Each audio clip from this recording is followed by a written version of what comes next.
New ইয়র্কের আদালতে তোলা হলো ভেনেজুয়েলার প্রেসিডেন্ট নিকোলাস মাদুরোকে।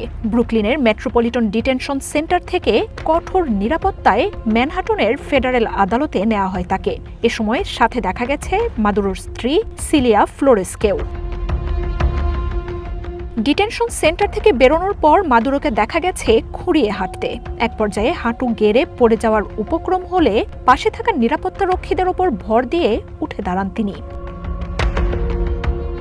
নিউ ইয়র্কের ম্যানহাটনে মাদুরোকে বহনকারী হেলিকপ্টার অবতরণ করার কয়েক মুহূর্ত পরই আবারও ক্যামেরায় ধরা পড়েন এই নেতা। এ সময় মাদুরো ও তার স্ত্রীকে ডিটেনশন সেন্টারের কয়েদির পোশাকে দেখা গেছে। এক সময়ের প্রতাপশালী এই নেতাকে হাতকড়া পরিয়ে আদালতে তোলা হয়। নিউ ইয়র্কের মাদক ও অস্ত্র আইনে বিচারের মুখোমুখি হবেন তিনি। মাদুরোর আদালতে উপস্থিতিকে ঘিরে কড়া নিরাপত্তায় ঢেকে ফেলা হয় গোটা নিউ ইয়র্ক শহরকে। আইনশৃঙ্খলা বাহিনীর শত শত সদস্যকে টহল ও পাহারায় দেখা গেছে। মার্জিয়া উপমা, ওয়ান ইন্টারন্যাশনাল ডেস্ক।